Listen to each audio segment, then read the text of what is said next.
welcome to the Reason is Fun podcast. I'm here with a conversation with David Deutsch and a special guest, Mark Alexander, who has been on the podcast before. And I'm trying to resolve my epistemology crisis between the David Deutsch critical rationalism and the more emotional, embodied art of accomplishment type ideas. I had so much fun here. I'm definitely a step closer to resolving my crisis, which is nice for me, and I hope you enjoy. So I'm really excited to have you both here because I've had something of I call it an epistemology crisis because, I grew up around David-type ideas and it's all very kind of to do with the theory and it's not David's a theoretical physicist rather than an experimentalist. And so a lot of the intuitions are around like these sort of abstractions. And then recently I've been getting into embodiment practices and the art of accomplishment stuff and like all of this kind of psychology and thinking with your body and all of this stuff that I didn't think was possible but apparently is real. And so I'm hoping to kind of like tease out some of these like confusions that I have around this. And I thought because we're Mark, you are like the intersection of these two worlds for me, so I thought it'd be an interesting conversation. David, you have a particular approach to how to deal with hangups, which I haven't really seen basically anywhere else, I don't think. Wait, just before you go on. Yeah. I don't think I have any approach about how to deal with them. I have a certain approach to what they are, but which I think might help sometimes. But what to do about them, I'm an amateur. Anyway, sorry to interrupt. And yet, I think like there are some things that you say about it, and we can explore. And I don't know, really, this conversation is just exploring around ideas anyway, and none of us really know. So So David, you use the word hang-ups in situations where other psychology, like personal development type stuff, would say something like trauma or places where you're stuck or like kind of anything that is this reoccurring unpleasant thing, I guess. Reoccurring unpleasant thing. I'm quite happy calling it that if you want. Because both those things are essential. Like if it's not unpleasant, then okay, let's go with it. Who cares? And if it's unpleasant and not recurring, then it can either be getting better or getting worse. If it's getting worse, then it's going to be unpleasant. If it's not unpleasant now, then it'll be unpleasant very soon. And if it's getting better, well, that's as it should be, because we're never perfect. We're always a mass of contradictions and everything. And if we're making progress in that, then that's kind of at least a large component of happiness. Would you say that that suffering is necessarily hang-ups? No. Suffering is necessarily a certain kind of conflict between ideas, and normally they are being resolved. Sometimes the reason that they are not being resolved is like a hang-up. It's like it's something going wrong with our thinking. But another kind of way it can not be solved is if there's an external entity burning you at the stake. And, while you're being burnt at the stake, you don't have enough time to come to work out how to be okay with that. And so since you don't have time, your problem-solving ability is thwarted, and then you're unhappy. And people will, in a shorthand, you say, well, I'm unhappy because of the pain, it hurts to be burnt at the stake. But then, you can point to places where people are in great pain and they're quite happy. So, for example, somebody running a marathon can be, very close to fainting from pain. Yeah, I'm going to pause you here because I actually have a question about this very thing that I will get into later. But I kind of want to set up my first question, which is around basically how to deal with when you get stuck, or when you have a life problem, or when you are, and when I say suffering, I mean kind of more the everyday type of suffering. So what I'm interested in is, how do we get unstuck when we're stuck? Like if we're going around in circles and everything. And how do you deal with if you have, so I'll use the word hangups here.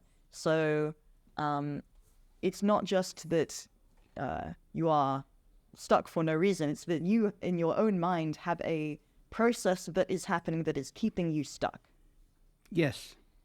And so based on my conversations with you before, David, you've talked about getting over hang-ups by things like, first of all, not going directly into them and sort of like directly trying to address them, but rather kind of going in a more indirect way.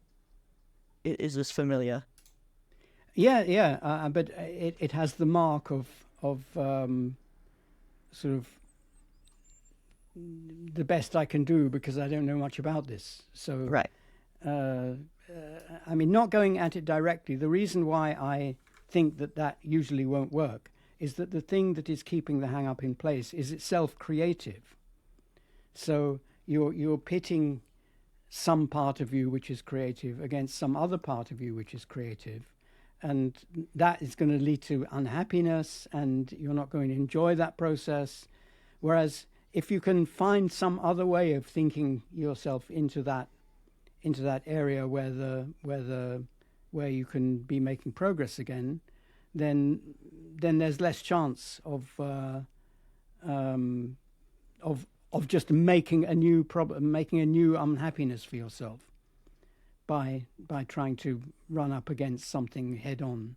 So you're saying to not go into the hang-up directly because basically it can fight back, because there is a reason that you have that, and that Yes. part of you that is keeping this thing in place has that for a reason that isn't being addressed if you go directly.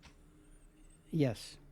I mean, it might be, but... Yeah, this sounds a lot more like the AOA type ideas than I was thinking good. before, because it's basically, so in Art of Accomplishment, they have this concept of resistance, and you only want to go at the speed of the resistance, because if you're just kind of like forcing through, you're not addressing that thing.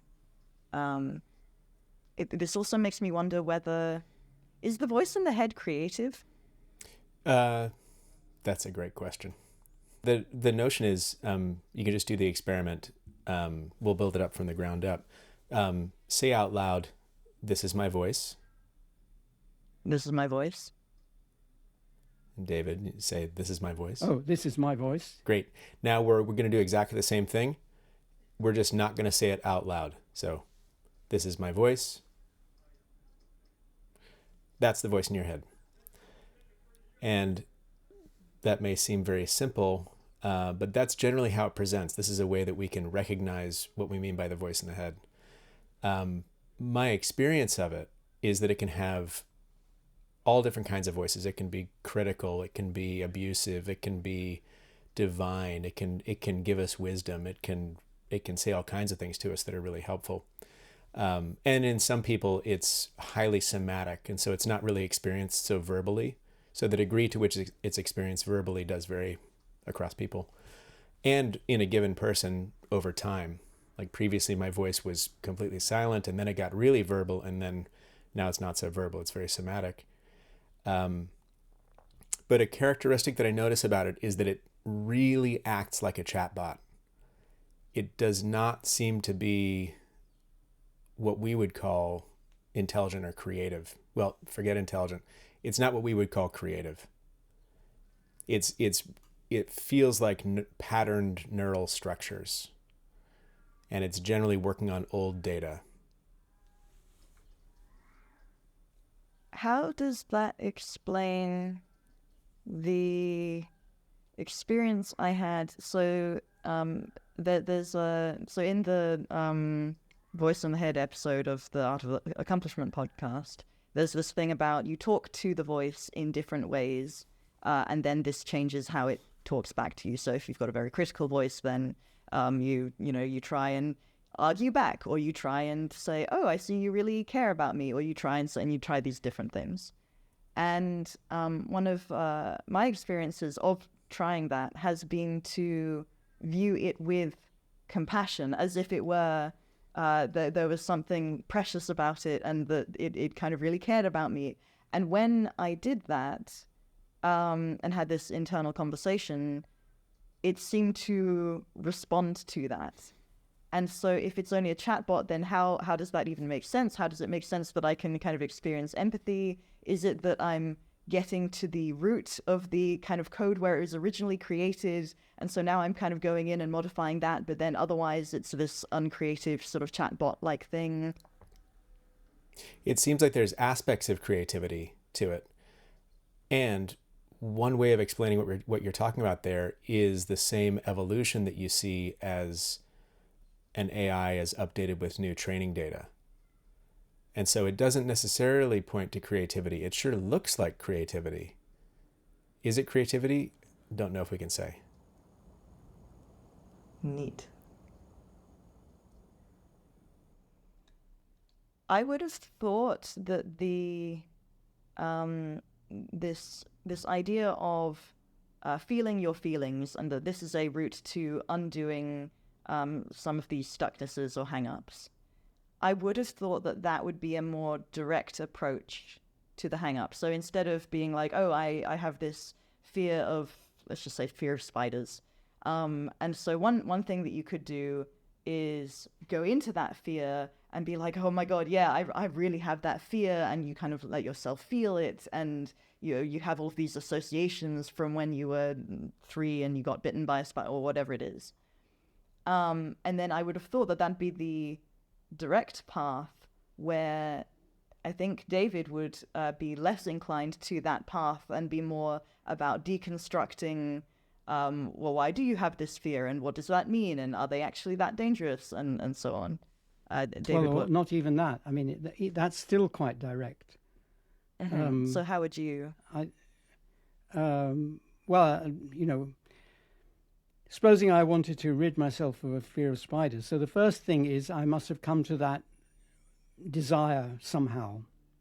Either it's ruining my life, or, let's say I was on a trip to somewhere that has a lot of spiders, like Australia, and then I find that I can't enjoy the trip because wherever I am, I'm always looking around in corners for a spider, and so on. And that activates a pre-existing feeling of revulsion, which is activated by seeing a spider. And in Britain, it doesn't happen that often, and the spiders aren't dangerous, and so it's not a big deal. If I was in Britain, I wouldn't need to spend hours or days examining the interior of my brain to try to rid myself of this. It's much easier just to live with it, because it's not disabling.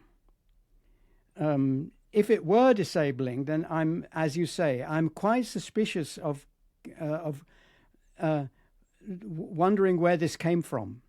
Like, was I really bitten by a spider, or were spiders used to scare me when I was a child, or any of that? I mean, again, I can't say it can't happen. It could happen, but I would guess that the problem is now, and in other words, the theories that are in conflict with each other, the mental states that are in conflict with each other, and forming an unresolvable knot, are there now, and they're active now. And what put them there in the first place is much less important. it could be than that what they're actually, how they work. It could be that what put them there in the first place is a clue about what the structure is. Yeah, it could be. Yeah, I mean, it's like how can I make a metaphor for this? Say there's a traffic police officer who is ordered to go. Said, his boss says to him, "There's a terrible traffic snarl up at 23rd and something," and so he goes there on his motorbike, and so a lot of people come up to him and say, "Well, this happened because so and so, and it was his fault, and it was his fault," and so on. And I don't think it matters. If you want to clear up the snarl up, you've got to be an expert on snarl ups, not on what caused them. And so the policeman will say, okay, we'll sort that out later. But for the moment, we've got to get the traffic moving. And to get the traffic moving, first of all, we've got to get that bus out of the, and so on. What's an example of views or of a view where going into the past is actually not helpful? Like, could you construct is it that, I don't know, Freud or whoever it is that you have in mind when you think it's not helpful? Well, I have, as you know, I've read very little about this. I have read some of Freud, never a whole book of Freud. Say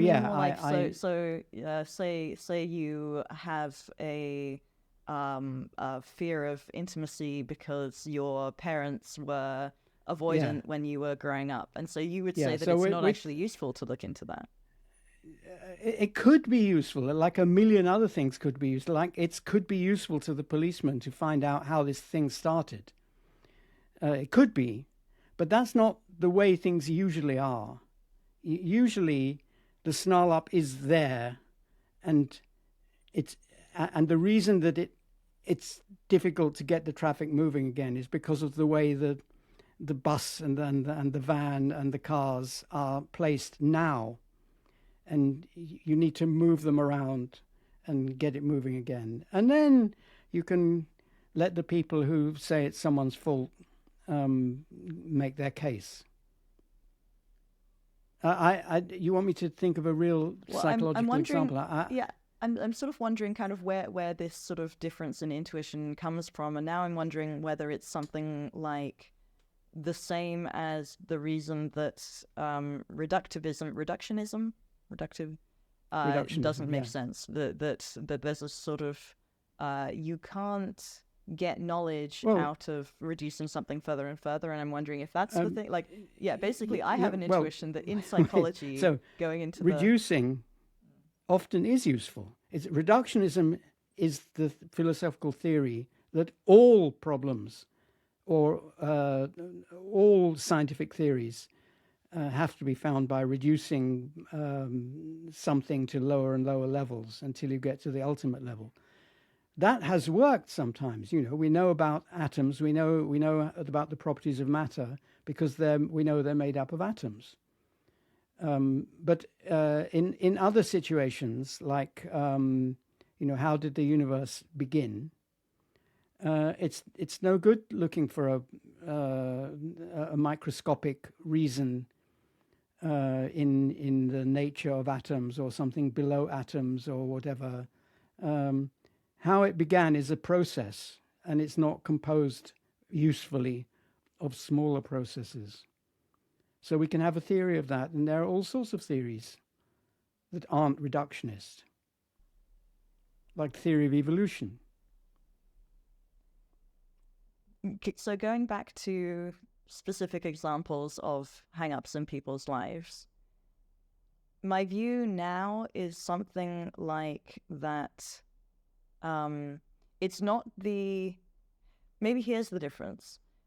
The way that you described getting over a fear of spiders and how, now you're not in England anymore and you're in Australia and so on, and all of these specific details, to me doesn't necessarily get at what is actually causing the block, which is the unwillingness to feel the emotional sensation of fear all the way through. So there's so you have this fear, you kind of contract around it, you don't want to go near it, you don't want to put yourself into a state of mind where you're kind of touching it, which means that all of those ideas are kind of now frozen because you're not exposing them to the light. And so you're saying, oh, well, you can just take those ideas and expose them to the light. And I'm kind of like, well, that's not where the... No, I mean, that would be me giving a sort of panacea, a general solution. But I'm the opposite. I mean, I'm saying that what I'm skeptical of is that is what you've just suggested is a general purpose solution. I can see that it might be sometimes, and I can see that being afraid to go into and properly feel the emotion can happen. And even when it does happen, it may or may not be the thing to work on. The thing to work on might be any one of the things that are in conflict with each other. And once you find one that can move and can enable a bit of creativity to happen, then it could be that your reluctance to experience the fear properly will be moot because you're not experiencing it anymore. I think that is another route in. Mark, I'm quite curious whether you think it is a general purpose solution. I think it could be. Extent? I wouldn't make that assertion for sure, but like one thing that I really like here now that we're zeroing in is that I don't think we need the past anymore. Like, I think you can say that we've got everything we need to resolve this in this moment. There is no need to go into the past. There is, there's some training data in our system, and it's in our system. So we've got everything we need to work with right now. One thing I want to bring in is just I want to get coarse about defining it. So if you have deconstruction, if you work with these things purely on a neural level, on a logical level, you can get a lot done. And there's some that just seem to never resolve. And then, Lulie, you bring in this notion of feelings and the role that they have. And then, David, you bring in this notion of, oh, yeah, and that can loosen up just enough creativity that you can now get into a new space of possibilities. The notion I want to bring in here is this kind of head, heart, gut notion, where we've got these three different kinds of intelligence. And it's very easy as modern humans to live very much in the head and kind of buy into the illusion that that's all there is. That we don't have physical bodily intelligence, that emotions are unproductive and therefore they're a nuisance, or that there's that there could be some kind of a deep evolutionary intelligence in our body, in our gut feelings. My sense of how this works is that all three of these are kind of like a tensegrity structure, like whether or not we acknowledge the other intelligences from the head. There are ways in which the learned structures of the head are tied deeply into the heart and the gut intelligences. And if nothing is moving, if nothing is allowed to move in, say, the emotions, well, I'm just kind of coarsely calling that the heart, emotions, heart, nervous system, gut. Without getting some kind of movement in one of those areas, you're just going to end up with the same links between these two. So you've got this kind of tensegrity structure where everything's holding itself in place. I can want to make changes in the neural structures, but without some commensurate changes in the heart and gut structures, I've only got so many degrees of freedom. And then if you open up the other degrees of freedom, oh, okay, cool. Now we can really rearrange things. So I'm not familiar with tensegrity. I'll use a different word, just highly interconnected. Right, okay. Yeah. Yeah, tensegrity is like if you imagine a stick with some elastic being held to another stick, and then also being held to another stick, and they're all kind of being held, and so they're held in this sort of position. As you know, I'm fundamentally against hierarchy of relevance or whatever among different kinds of idea. between explicit and inexplicit, between conscious and unconscious ideas, and bodily ideas. Well, I'm hoping I don't have to actually endorse a particular location for these bodily ideas. It could be that all the bodily ideas are actually reflected in the brain because they're connected, and if you sever the connection from from your gut to the brain, then you will no longer feel stomachache, and also your stomach will no longer be able to do anything to you. You might notice indirectly that your digestion isn't working properly, but it can't hurt you if the nerves are cut. So but it doesn't matter, because whatever theory of sensory perceptions and sensory intelligence or whatever it turns out to be true, the interaction between them, including problems and hang-ups involving more than one of them, will be happening somewhere. It'll, I think it's probably happening in the brain, but it doesn't matter. It's happening somewhere. And wherever there are ideas in conflict, and I use the word idea extremely broadly, basically it's any configuration of information in our nervous system that can affect something. That's an idea. And so among ideas, there's no hierarchy in the sense that there's no rule that says that one kind of idea knows that the other one is wrong and therefore it has to take priority. Any of them could be wrong, and all of them could be wrong at the same time. There doesn't have to be a right one. Or it could be that there's more than one of them that is right, or it could be that there's more than one of them that's almost right, and they can provide information to correct each other. But there's no, I don't believe in sort of going with the flow or going with your gut or going with your mind or any of those things. Pay attention to those things, yes, but they might be wrong. Your gut might simply be wrong, and your carefully worked out logical conclusion might simply be wrong. Mm-hmm. Yeah, all of the senses lie. Yep. All of the senses are unreliable in their own ways. Yep.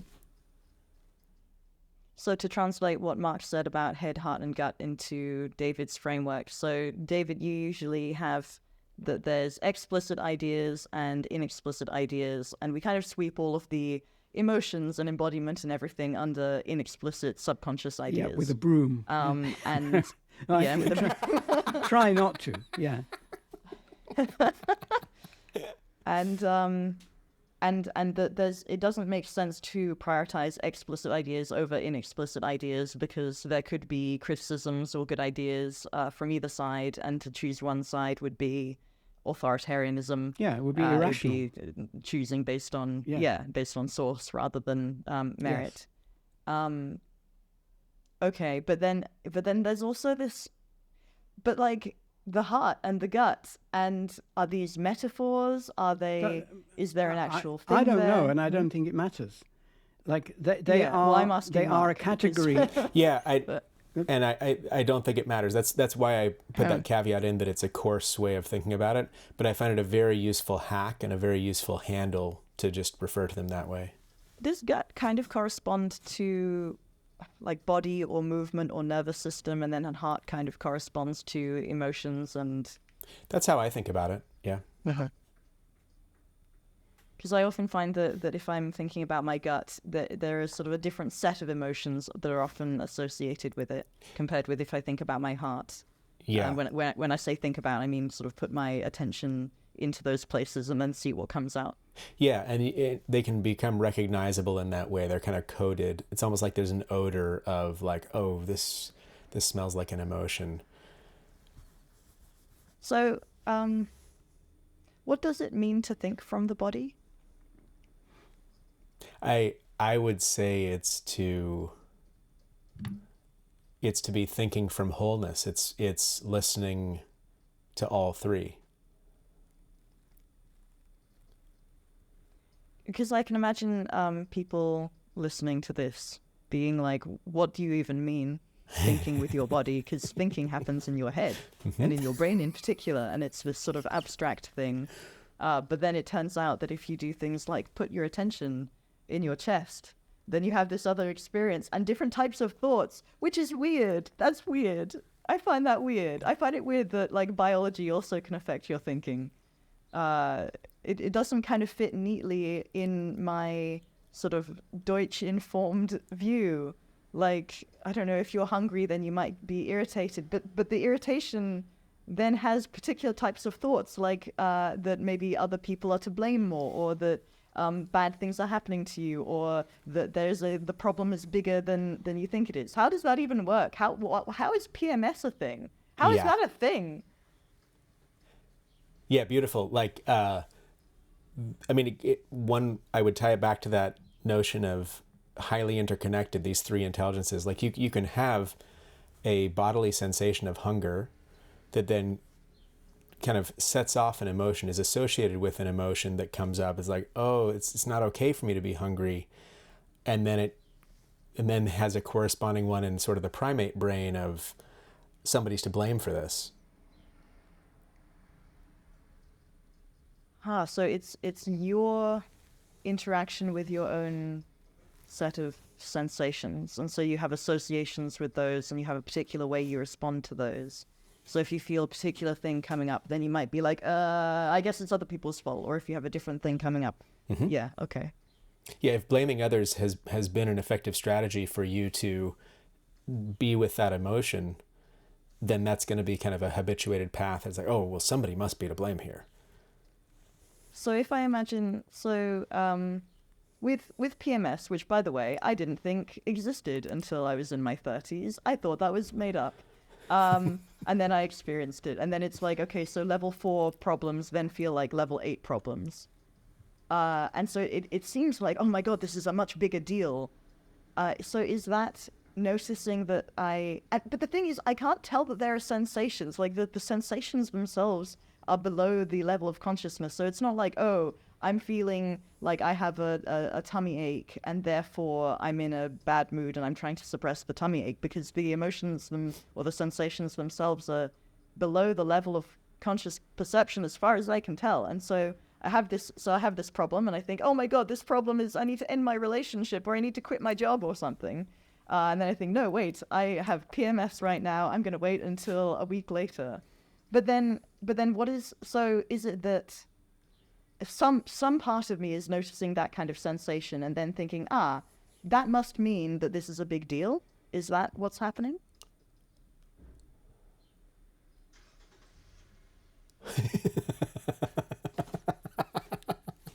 Can you rephrase the question? The question is, how could it be that this physical process of PMS makes a problem that is only a level 4 in big dealness feel like a level 8 problem, such that my thoughts are like, maybe I should take bigger action to deal with this? Yeah, I think my simple course answer would be there's cross-modulation happening between these systems. And I would think that PMS, I don't know the male analog of this, but I can kind of make some guesses about, okay, what makes me irritable or having a migraine, or there's a modulation of the neural chemistry, which tends to set off more alarms. And now I'm back in, okay, what's the emotional interpretation of these alarms? What's the neural interpretation of these alarms? It's notorious that one's digestion can affect one's assessment of the seriousness of a situation, for example. People can be called... Like judges? Yeah, allegedly. I don't believe studies, but unless I agree with them in advance. Yeah, but I can see that could happen with judges. For the people who don't know what I'm talking about, I mean judges when they've eaten I think, do more lenient sentences. Yeah, when than they're if hungry, they they're more censorious. Yeah. But people can be called dyspeptic, meaning they've got indigestion, but that's not used to describe indigestion. It's used to describe a state of mind, a type of person who habitually behaves like average people behave when they've got stomachache.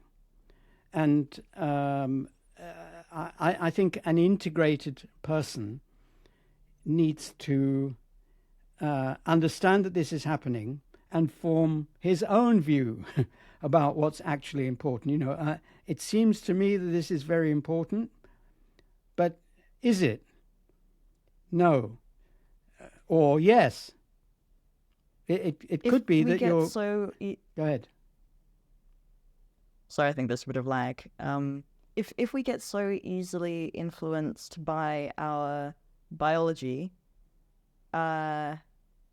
is it not then quite important and fundamental to develop a good relationship with your sensations, because those are actually... So I'm kind of coming back to the whole, well, isn't feeling your feelings basically the button that you can press again and again? Yes, but whenever you mention this, you seem to be assuming that what the emotions are telling you is true. And I think they could be true, they could be false, they could be anything in between. Yeah, no, I'm saying feel them regardless. Like set aside whether they're true or not for the time being, and just feel them. If you want to feel them, then you should feel them. But if they're unpleasant, you shouldn't. So there's the disagreement, and I think that you don't actually disagree, and once we talk about this, then you will come to agree. Okay. If you don't, so the actual situation is that you don't want the problem that they are, that there's a tension, right? Like, it's not actually about the sensations themselves, because they're just sensations. Well, a sensation by itself can be unpleasant. So... No. So, going back to, and I think we talked about this in episode 1, the fun episode. If you have a sensation, I don't think that is necessarily inherently coercive or unpleasant or suffering. The thing that makes it those things is the resistance to the sensation, the inability to interface with it, the contracting or trying to avoid it and whatever. And when you can feel it and be okay with it, then you don't actually, there can still be a particular sensation, but it doesn't feel unpleasant anymore. This desire not to engage with the sensation is just an idea, and it could be true and it could be false. I mean, this is my view. So if you're a child being spanked, then you don't want to engage with that pain. There are various ways you can get around it. You can either identify with your oppressor, or you can dissociate, or you can put yourself in a position where you don't mind, or you can say, oh, I'm used to this, or whatever. There are a wide variety of stances you can take, and none of them are inherently right. I mean, but the reason you have that problem in the first place is that it's an unpleasant sensation. If it weren't an unpleasant situation, you wouldn't have a problem. And a different thing that can happen, if I can just put a different angle on this. Supposing I'm driving to the university to meet Professor X, and I find that I have indigestion, and then I think, that's funny, I seem to always have indigestion when I go and see Professor X. Could be that there's something about this interaction that I haven't taken into account. And it might be that, and then there could be a thought process. It might be that I'm responding to some obsolete idea about Professor X or about professors in general or whatever, and that and that if I think about it rightly, I won't have stomachache anymore when I go and see him. Or it might be that actually there's something wrong with him and I've been persuading myself that there isn't, but in fact there is. And, that could be the solution. But so, as I said, any of these ideas could be true. Any of them could be half true. But the reason that this is a problem is that stomachache is unpleasant. It's not that I'm withdrawing from it that's making it unpleasant. I'm withdrawing from it is just one of the ideas in contention. Some process in my mind thought that withdrawing from it would solve the problem. And if it had, fine. David, how do you know that withdrawing from it isn't the thing that creates the pain? Or that creates the suffering, rather? Well, withdrawing from it was an idea to solve something, to solve a problem. Mm-hmm. And therefore, there must have been a problem for it to... And the problem, to me, is at least two conflicting ideas. A single idea can't produce a problem. You're being burnt at the stake. One of the ideas is, I'm feeling a sensation of hot, and the second idea is, I don't want to. And those are, in real life, there'll be dozens of things in a serious situation like that. There'll be dozens of ideas in contention. And so you asked me, how do you know what? How do you know that withdrawing from the pain is what causes... Isn't, yeah. Isn't, yeah. Yes. How do you know that withdrawing from the pain isn't what causes the suffering? It might make it worse, but there must be at least two other things involved before you had the idea of withdrawing from it. Because there must have been a problem that this was, yeah. Mm-hmm. There's a tension between them. Now the tension has arisen. It's like, oh, tension. Yes. And then maybe this is the way. And often that's the right answer. If you're having a medical procedure, and it's unpleasant, then you can say, well, I'll think about something else, and then if the procedure only takes 10 seconds, that might be the best solution, or the solution. Yeah. But I'll throw out an idea. I'm curious how you parse it. I've had migraines for decades. Not very often, thankfully. And they're pretty classic, if you read up on what that means. A few years ago, I don't know, 5-6 years ago, a friend of mine who also has migraines says, hey, the darndest thing happened. I started having a migraine. I could tell it was coming, and I just welcomed it. I said, I want to inquire into every aspect of the feelings of this thing. And holy wow, it wasn't that bad. So next time I had a migraine, I tried this out. I said, okay, I feel it. All right, I'm going to fully embrace this. Okay, what is here for me in store? What does it feel like? Because at this point, I'd read books on it. I knew that it wasn't harmful. I had the neural idea that this is not harming me. It's just a ride. And I could treat it like an unexpected dose of LSD. So, okay, here I am. I didn't want to take the LSD, but it got on my tongue, and now I'm going to be off in this thing for the next 6 hours. And it became not only less suffering, but also interesting and, crazily enough, enjoyable by actually allowing myself to have the feelings. Like, what does it feel like to have this pain in my head? What are these aural distortions in what way are they making the music more interesting? What is this in my visual field?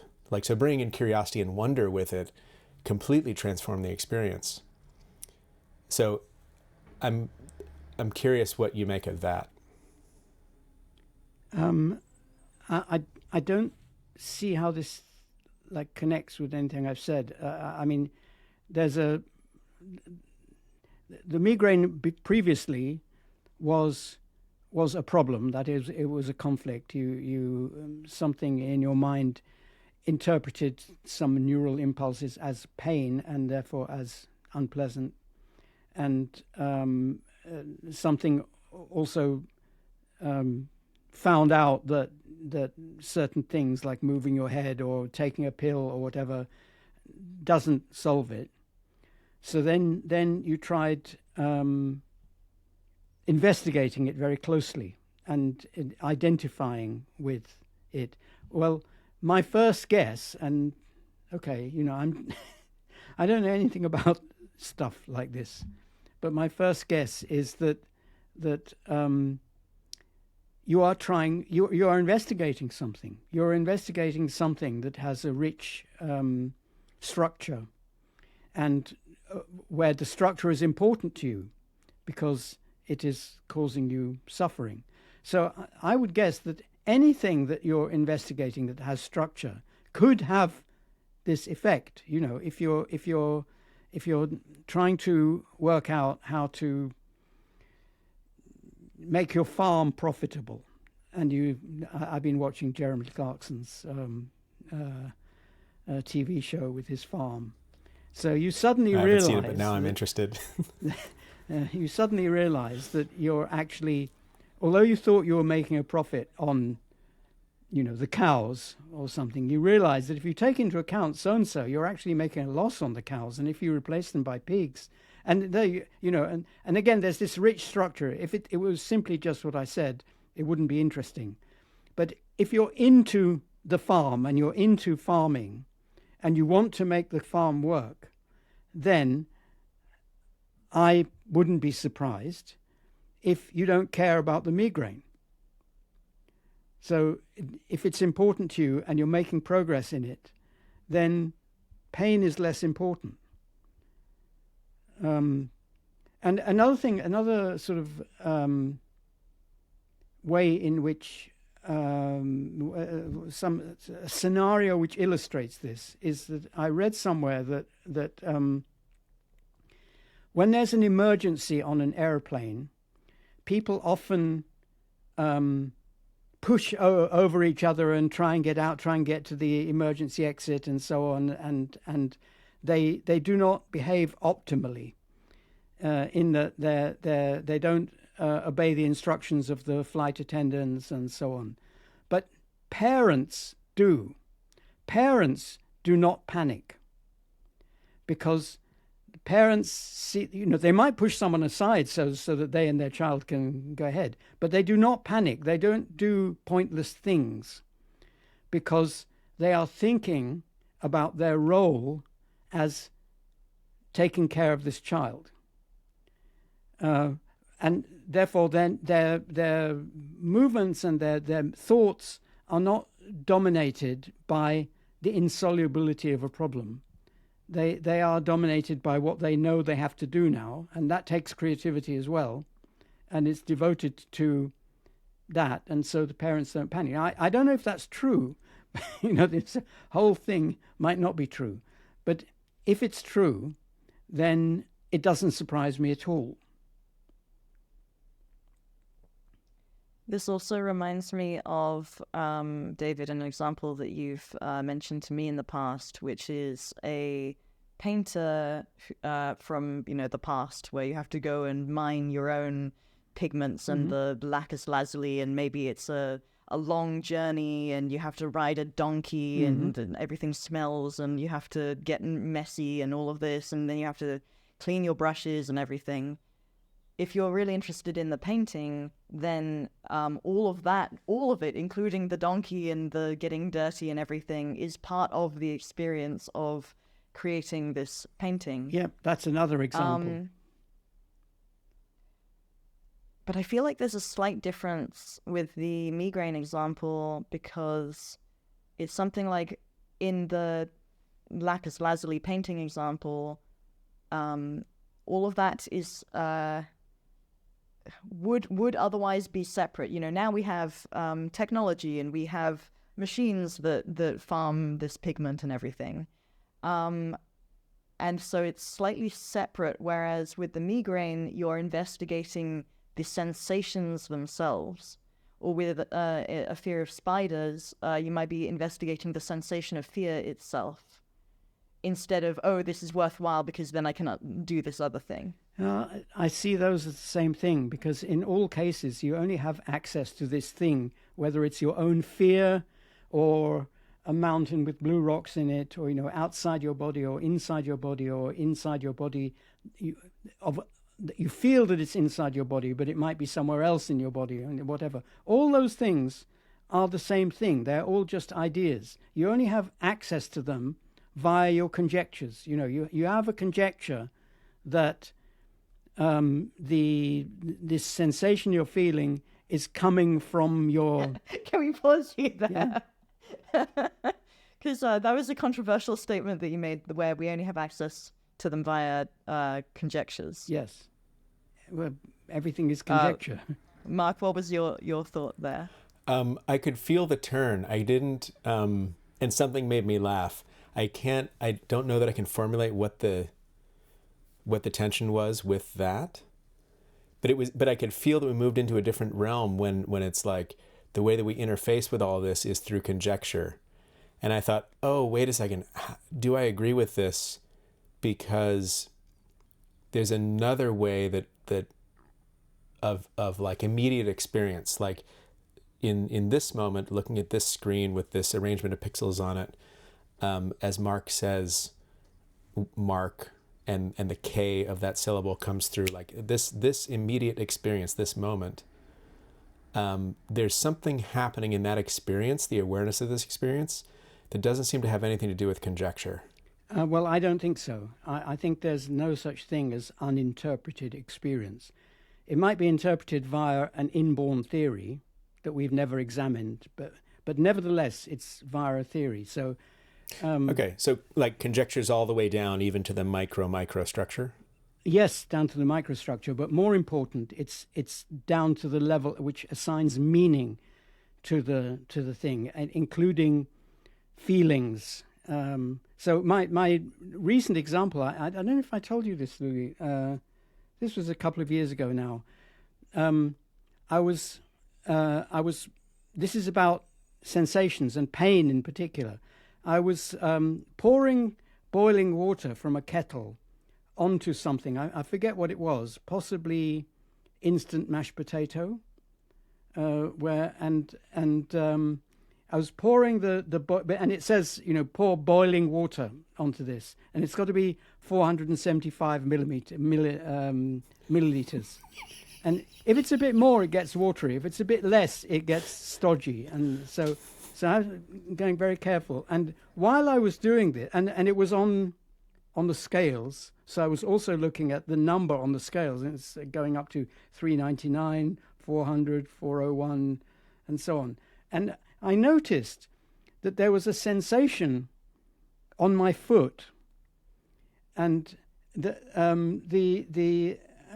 thought, what's happening? Am I pouring some of this boiling water on my foot? And then I thought, it can't be, because the spout is here, and there's a table here, and the water, I can see the water coming out of the spout, and it's not going onto my foot, which is somewhere completely different. And I felt the sensation, but I sort of, something in me was saying, this can't be pain, because that's impossible. The boiling water cannot get to my foot. And it was only like several seconds later, did I see that there was something wrong with the spout, and the water was coming out. Because I was pouring it so slowly, the water was coming out of the spout and sticking to the kettle by surface tension, and going all the way down to the other end of the kettle, and then dripping onto my foot, and it had filled my shoe, and it was only with boiling water. And it was only just in time to avoid, having to go to hospital for this. Gosh. It turned out well. It turned into a nice anecdote. But I think if that is so powerfully affected by an interpretation, and it's not even a built-in one, it was a culturally learned interpretation that I had to kind of work out. Although there wasn't an inner voice saying, "Well, it can't go there," because this was all inexplicit. It all, I looked there and I realized that it couldn't be going down to the ground from there. That's what we call the somatic inner voice. But yeah, go on. Okay, well, yeah, but but that whole thing is learned. I mean, babies don't know this, and yet it was able to nullify the sensation of being scolded. Now, it couldn't have nullified it forever, but that's because it would have caused more problems. So the problem just caused by being scolded was nullified by a false interpretation, as it turned out, by a false interpretation of what was happening, which I put into words as saying it can't be the boiling water, but it was never stated in words. It was just, yeah. Yeah, Mark, how would you interpret this story, or how do you think about it?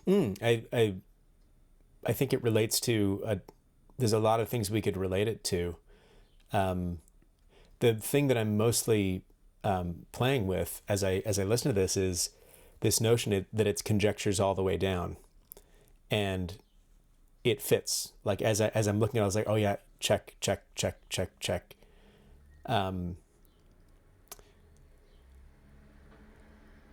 Yeah, I think I would just classify this as there was something maladaptive in what had been learned. Like if there's this really important idea of water only comes out of the spout. Mm-hmm. When you're pouring a kettle, water only comes out of the spout.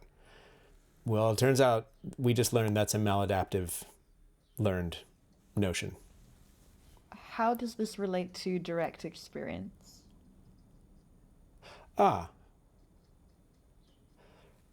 Yeah. That these three systems all interrelate with each other. And what that meant in this scenario was that the gut sense, the body, the somatic, the reptilian sense of this is pain, got hushed by, who knows where the idea exists that water only comes out the spout. Is it neural? Maybe. Is it emotional? Probably not so much. Is it somatic? Yeah, it could be. Like reflexes of what it's like to tilt your arm and pour out of a spout, things like that. Go ahead. The way that I was hearing David's story is that in the context of everything is conjectural, there were these sensations that were interpreted first, and then, all of the experience. But you're talking about, no, there was actually a thing that happened before the, the water can't possibly be on my foot, where there was a physical sensation, perhaps, or a somatic, reptilian, gut, whatever, of, hey, this thing hurts, and then that was immediately shushed, and then, but then that first experience was what you might call the direct experience. Then it was interpreted, and then more sensation came later. Yeah, and I think even that direct experience is like really low level, but it still qualifies as a conjecture in this example, because you've got cells that are somehow sensitized to heat, and you've got nerves that conduct them, but all of that goes down to molecular machines.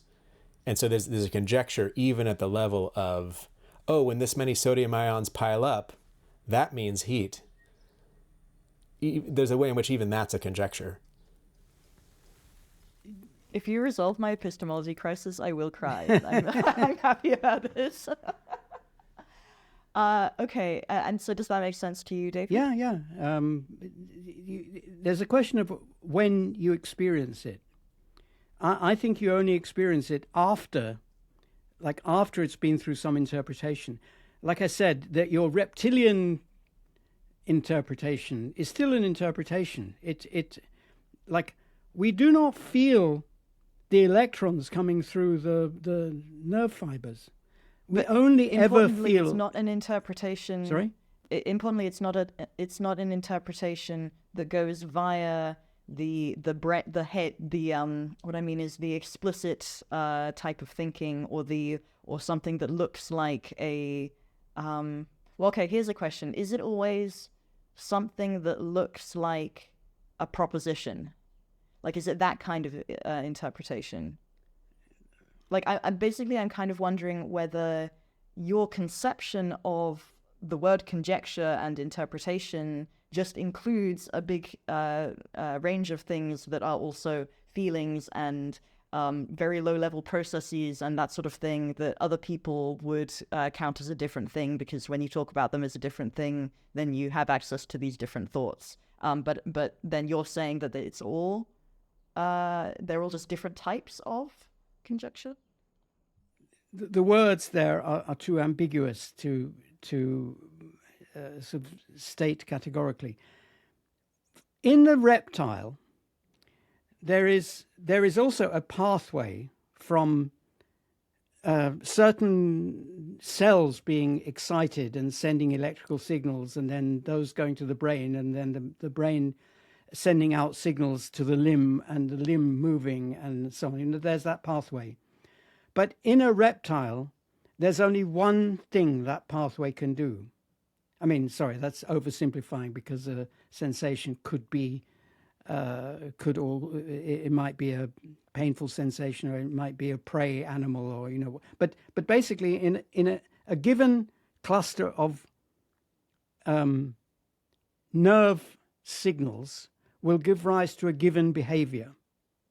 So there is no, the only thing that's doing any interpreting there is evolution. Evolution has given certain excitement of nerve cells a meaning, if you can call it a meaning, which is, this is painful, get away. But the reptile doesn't ever think that. Evolution thought that, as in quotation marks. Clarifying question. So are you saying that in people, at every level of this, you have the creativity program doing something with the raw data that in animals would just be an automaton? Yes. Well, I don't know about every, because there are, if you talk about something as complicated as vision, then there is indeed a whole load of processing that goes on in the eye. And so there is direct experience. Well, David. But you don't experience that. So if you cut the optic nerve, the eye will still do. You only experience stuff where there is interpretation, aka Yes. stuff where the creativity program can modify. Yes. And then otherwise you are not. So then all the other stuff still happens, but you do not experience Yes. it. That's an accurate way of putting it, which I hadn't arrived at, but you did. Thoughts, Mark?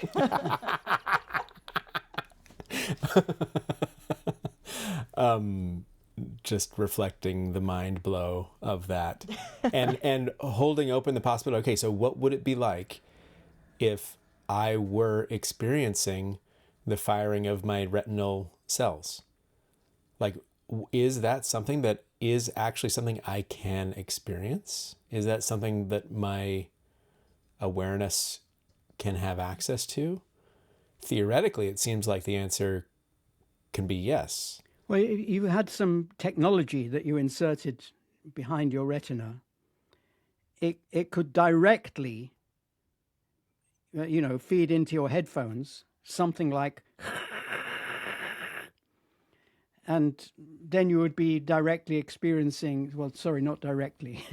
You would be experiencing another interpretation, which was built into which the technician who set up the thing that converted this into sounds and everything, so that technician would have an interpretation which you could then experience your vision through.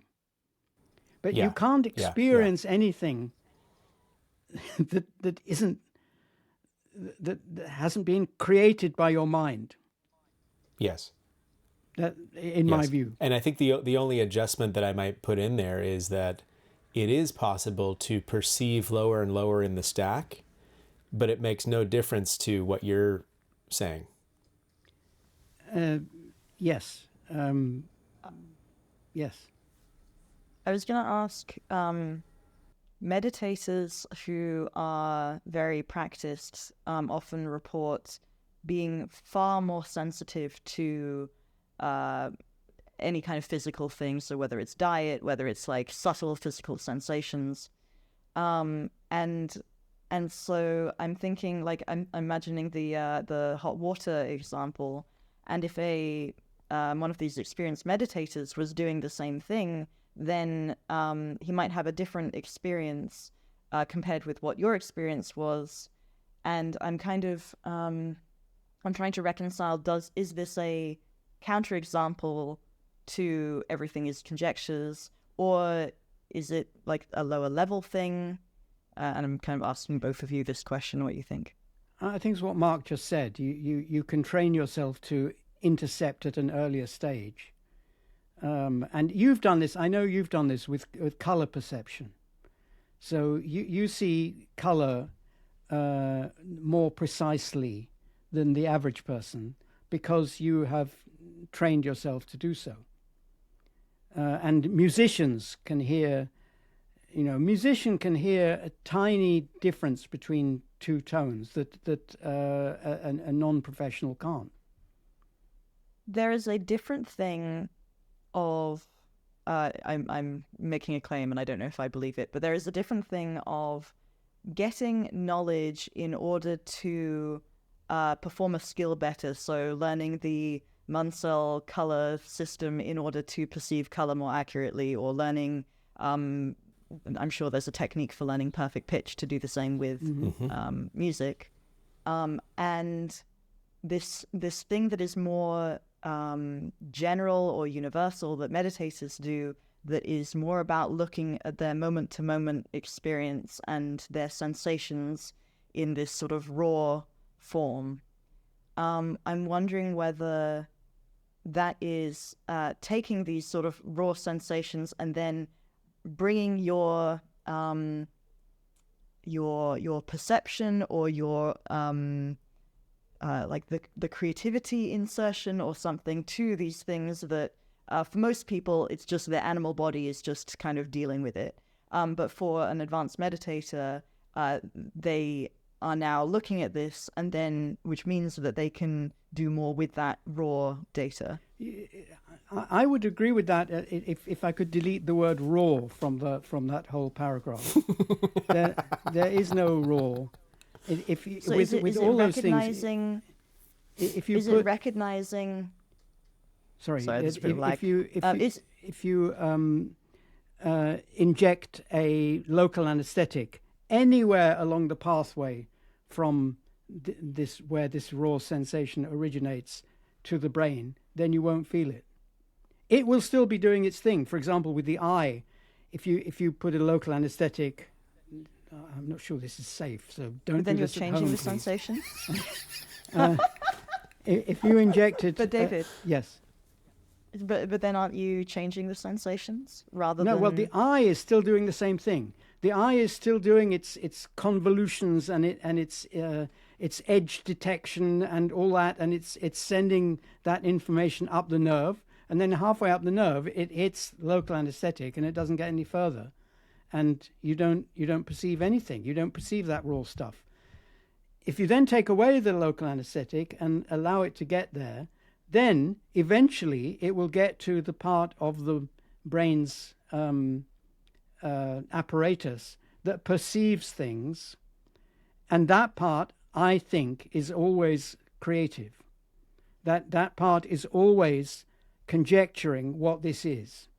So you can look at the same, there are many optical illusions that work that way. You can look at the same picture and therefore produce exactly the same sensation of your eye, but if you think of it as a rabbit, it looks like a rabbit, and if you think of it as two faces, then it looks like two faces.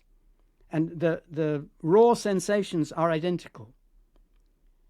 And the same thing happens with colors. You can look at a color, be convinced, like I was with someone's hair once. You know the story. That I was sure she had red hair, and I always saw her as having red hair until she told me that her hair was brown. Then I looked at her again, and it was brown. And that's that's a raw sensation as much as it can be, but it's obviously not raw. But the thing that happened there was, so the way that I'm thinking about this is that you were accessing a different set of thoughts. You weren't thinking, I'm going to perceive this color like I might, where I'm kind of looking at it and comparing it to other colors in my mind. You were taking the clues and then making a guess. Which is what one always does. And so, but I don't think that's, because then it comes back down to the meditation example where, I'm trying to figure out what is going on here. Like, are you just looking at a different set of ideas and information and interpretation, or are you going to a more basic level? I'm wondering if Mark can make sense of any of this for me, or kind of has a sense of what I'm My sense is it's the former, not the latter, because the latter doesn't give you any interpretation other than an arrangement of black and white in a spatial array. So then what is happening when you go to what seems like more direct? You have more possibilities for interpretation is one thing that you get. You can reevaluate the stimulus. Yeah. You're no longer locked into one path. You're no longer locked into, oh, it must be a rabbit. It can only be a rabbit. It's like, oh, I go one level down. It's like, this could be two faces or a rabbit. Go a level below that. It's like, oh, this arrangement of black and of ink on a white background could be man-made, or it could be happenstance, could be noise, could be data. Like, you can go lower and lower and lower in the questions you ask about it.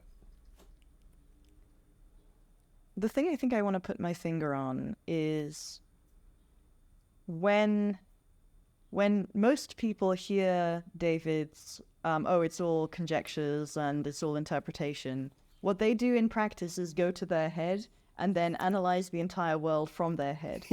And this is a particular phenomenological move that happens. And whereas actually what David is saying is, no, it's not about like whether you're being explicit or whether you're thinking from the head. It's the structure of the, you might call it ideas, but again, that will make people think it's a head thing. But the structure of the information that is contained in the entire system, in the body, in the head, in the nerves, all of this, has this structure that is like computers or ideas, or there's a sort of a way that we can draw a parallel to, I have this like feeling in my tummy that is this fear feeling, but that is not fundamentally a different kind of thing as I have an opinion about like the dangerousness of spiders. And so I want to kind of like drill down on how to not be confused by this, because it is the case that if I attend to my gut and attend to my heart, I have these different ideas, and there's a way that I can go more down to the physical sensations and the direct, like there's a sort of a thing that we're kind of calling direct perception, which, okay, philosophically is not direct perception, right, because everything is like, has this creativity thing infused in it. But also in everyday language, it is more direct because you are looking less at what your abstract imagination, like, I don't know, when I'm drawing something, I can do this thing where I'm thinking, oh, that's a cup. A cup has a handle, and I'm going to do this symbolic representation of a handle. Or I can be like, what I can just view it in terms of the light and the shade. And so I can be, okay, this is a shade level of 6, and so I'm going to color in with a shade level of 6. And this is, and in a way that is more direct, because I'm doing this thing, I'm not doing this thing of taking the information, imagining some kind of symbolic representation, and which is a very kind of heady thing, and then putting out this symbolic representation. Instead, there's a way that I'm more direct, is what I want to say. And so I think there's the thing I'll add there, and I think David will be able to classify this one, like what's the issue with it. The mistake that I think can be made is in thinking that it is all ideas. If you are not willing to feel emotional feelings, then you will have an absence of evidence around what those feelings can tell you. And if your system is so habituated to not feeling feelings or certain classes of feelings, then you can have the illusion that none exist. You can interpret the absence of evidence as an evidence of absence. The experiments, Lulie, that you and I have done in kind of delving into this suggest otherwise. Suggest that no, there's a trove of information there that's easy to ignore if you think that everything only exists on the level of ideas up in the head. How well does that fit what you're saying, Lulie? yes, and I just want to kind of clarify that I think the conflating what David is saying with it's all ideas in the head isn't necessary for his own theory. David, what do you say? I never said it was. I mean, so people, as I said earlier, I think all ideas obey the same epistemology. It's a mistake to give any of them precedence over any others. And so, Mark, what the thing you're calling ideas is only a subset of what I would call ideas. So it's explicit ideas expressed in language, and also ideas which could be translated into language if one did it, like, knowing that the water from the kettle can only go there. Even if you don't say it in words, its meaning is in words. But that's different from say, a stomachache, or even more a sensation that you're not aware of. So an unconscious sensation. It's still an idea in my terminology. By the way, this is all Popper. None of it is me. Popper is all his examples, or most of his examples, or whatever, come from science or from politics, and both those are highly explicit fields, and so his examples come from there. But his theory doesn't make sense if it's not universal. Like if somebody has inexplicit knowledge, like knowledge of how to drive a car, or knowledge of grammar, which I think is an example that Popper does use. So we know that certain sequences of words are grammatically correct and some aren't. And in the majority of cases, if you ask people who know the rule what the rule is, they'll get it wrong. Only the most accomplished of linguistic analysts will have a better idea of why we say, one of my favorite examples is when we say the something, when we say the BBC, and you say, why are you saying the BBC? And they'll people will give you some confabulation as to why they say that. Then you point them in the direction of ITV. Say, do you say the ITV? No, I just say ITV does this. And then they come up with a confabulation about that. And then, you say, what about Vladivostok Symphony Orchestra? And So we know things inexplicitly. Yes, go. Sorry. Yeah, we don't have that much time. And so I just want to ask one last question to kind of zoom out a bit, unless there's anything else about this thread that.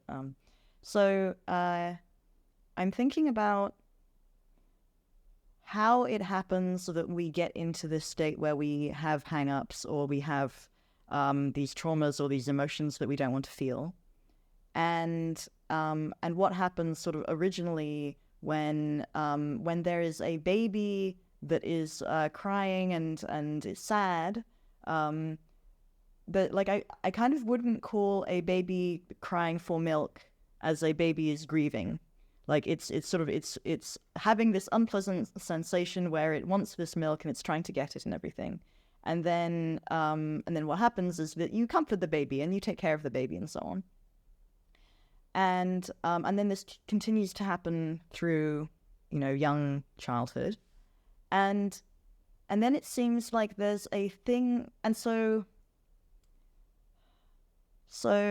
it seems like something's going wrong if you're not comforting your child, which is different from if you're not comforting an adult, maybe. I don't know. Like, I'm kind of I'm circling around the question of, is pain basically okay? Or are all emotions basically okay? Like, grief can be this sort of very sweet thing, or anger can be this very kind of empowering thing and everything. And so what makes the difference between an emotion or a sensation that is not okay versus okay? And then so in Of Accomplishment, there's this thing of that when you're resisting it, then that is where this basically suffering comes from. That's when stasis and everything. But if you're fully feeling it, then that's great. However, a child or a baby fully feeling it, like I wouldn't want to say, oh, you shouldn't be crying. So I agree with that. But there's also a way that that is my job if I were a mother, to make sure that whatever is the problem that baby has is being solved. So this is my final kind of confusion between these two different frameworks. Mark, I don't know if you have a... What's the confusion?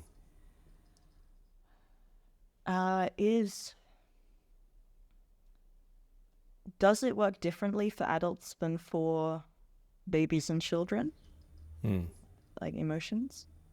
Is it, and this kind of comes back to a thing that David was saying near the beginning of, before all of that there was a problem in the first place. Or was it was a migraine example? I can't remember what the example was, but the migraines say.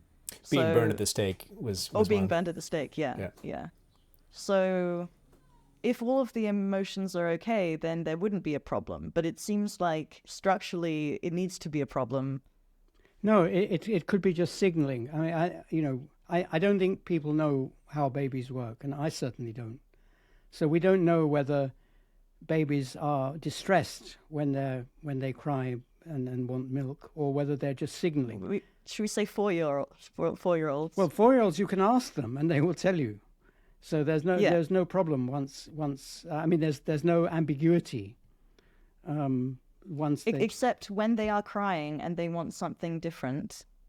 Yeah, well, so if I'm in a restaurant and I've just eaten the chili and it's too hot and there's no water, and I want water from the waiter, and I say, could we have some water over here, please? Now, there is an objective difference.